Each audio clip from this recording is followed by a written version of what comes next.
这天晚上，北京的街头，一个光头女人左手揪着一名男子的头发，右手不停地扇打在男子的左脸上。我叫你不听话，我叫你追我，谁让你管我了？快滚回去！你给我滚回去！男人一声不吭，任凭女人的巴掌拍打在自己的脸上，脸蛋子很快红肿了起来。这时候，一个留着大波浪长发的红衣女子从男人身后追了上来，走近之后上前一把抓住了光头女人的手腕。贺宁，你这是干什么？不要再难为心雨，更不要难为你自己了。相信我，你不会有事的。听了长发女人的话之后，光头女人紧绷的身体像是泄了气一样，一下子松软了，顺势扑倒在长发女人的怀里，紧紧搂住对方的脖子，趴在她的肩头哭泣了起来。这个光头女人名叫贺宁，被她揪着头发扇耳光的男人是她的丈夫，名叫辛雨。追上来解围的长发红衣女人名叫单红，是贺宁的发小闺蜜。半年前，贺宁在一次体检当中被查出了左侧乳腺癌，在医院做完切除手术后开始化疗。化疗副作用很明显，贺宁是天天大把的掉头发，时间不长，满头黑发就所剩无几。爱美之心人皆有之，更何况是一个还不到30岁的年轻女人。身体和形象上的变化让本来活泼开朗的贺宁性情大变。一开始她还努力控制，尽量调整自己的情绪，尤其是丈夫辛雨对她关爱有加。自从妻子生病之后，辛雨就几乎天天守着贺宁，带她看病，陪她聊天，照顾她生活起居。有时候贺宁觉得闷得慌心烦，发小加闺蜜单红就经常专门请假来陪她玩。贺宁很是感动。单红，你可真是我的亲闺蜜呀，但是以后不要再为了我请假了，总耽误工作不好。单红就说，哎，只要你好好的，少上几天班算什么。过了一阵子，有一天贺宁从厕所出来，看到丈夫辛雨跟单红两个人正坐在沙发上吃着水果，有说有笑。她忽然就一闪念，呀，他们俩一个阳光帅气，一个妩媚动人，真是般配呀。我怎么倒像是个多余的人呢？想到这儿，贺宁心头一股醋意油然而生。她3两步走到茶几跟前说，单红，你以后别来了啊！我不需要你可怜，更不想欠你太多的人情。单红听了这话，很是惊讶，因为这么多年来，她跟贺宁都是最要好的闺蜜，真不敢相信贺宁能说出这种话。愣了2秒钟之后，单红就说，啊，好的，行，我这就走，只要你高兴就好，高兴就好。说完便挎上自己的背包走了。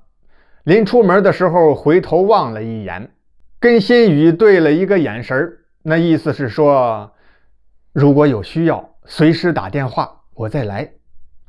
从此之后，单红好长时间没有到家里来，可贺宁并没有高兴起来，相反她是越来越郁闷，越来越烦躁，头上的头发也从稀疏变成了一根不剩。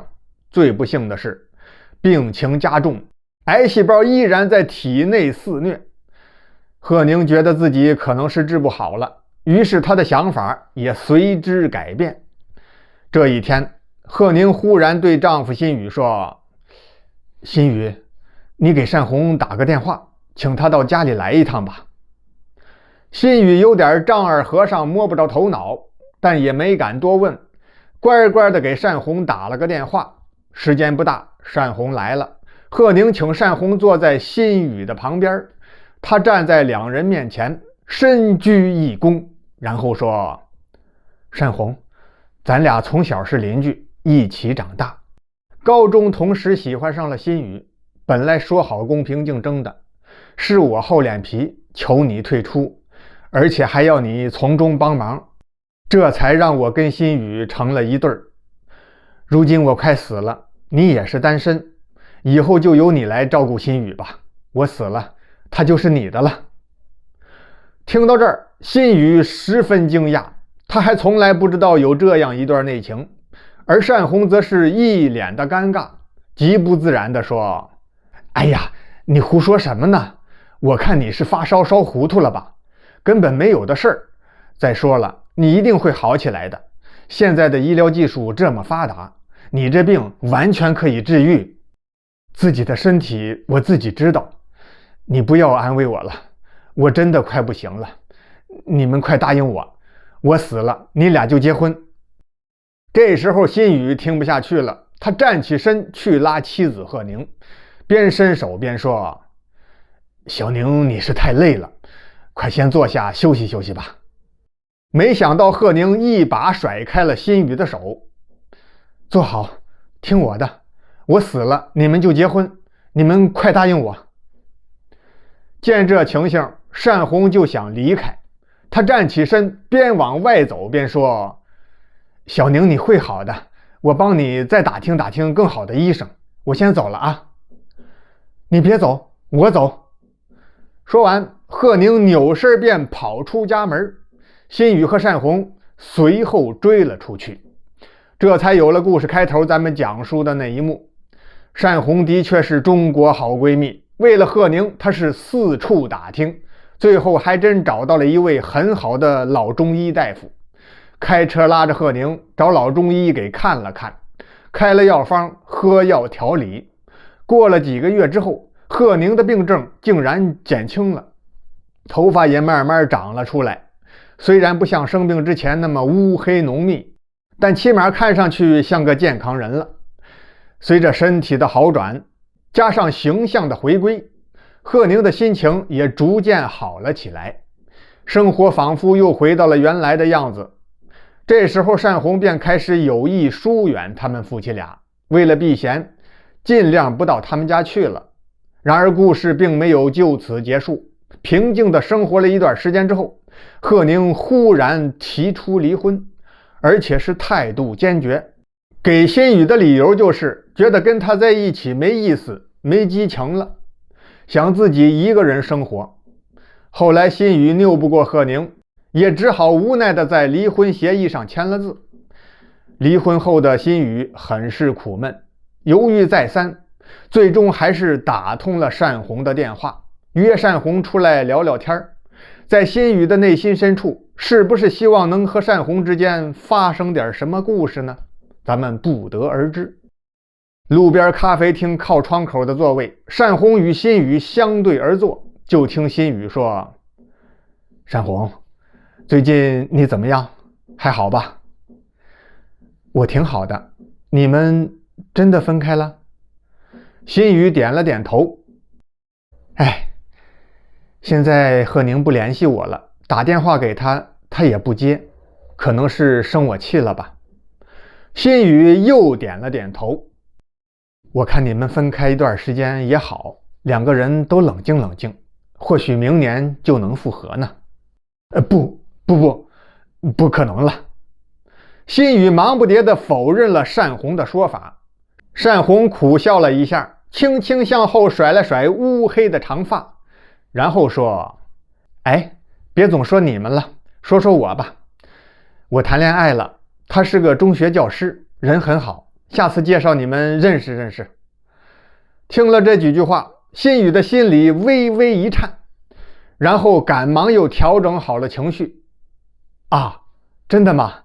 那太好了，恭喜你啊，这么多年的老大难终于解决了。”不久之后，单红结婚，新宇参加婚礼并送上了祝福，而贺宁并没有到场。参加单红婚礼的第二天，新宇收到了贺宁发来的一封信，信上说他跟新宇离婚，就是希望新宇跟单红能够走到一起，还给单红本该属于他们的爱情。而现在单红嫁给了别人，肯定还是因为怕伤害自己，所以他觉得自己是个罪人，应该永远的离开这个世界才对。